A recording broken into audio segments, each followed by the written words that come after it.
अस्सलाम वालेकुम यार। ये एक सामने खातून है बुर्का पोश, वो सामने 2 दिन खड़ी हुई है, एक दो इधर से गुजर गई हैं, ठीक है।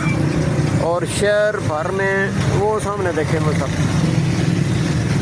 और शहर में भी इनकी कसीर तादाद जो है ना वो पाई जाती है।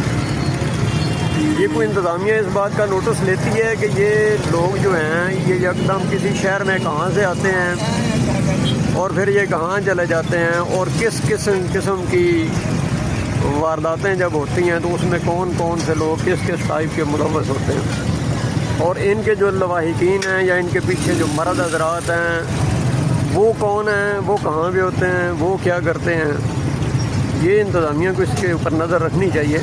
मैं ये नहीं कहता, हमारी भी बहनें बेटियाँ काबिल इज़्ज़त हैं, लेकिन इस तरीके से उनको सड़कों पर फिरता हुआ देख के और मामलात करते हुए काफ़ी तकलीफ़ भी होती है और तशवीश भी होती है। और जब किसी भी शहर में मुख्तलिफ़ नोयत की वारदातें होती हैं तो उनमें अक्सरियत जो है आउटसाइडर की होती है। तो इंतज़ामिया से गुजारिश है कि इसके ऊपर को थोड़ी सी नज़र करें।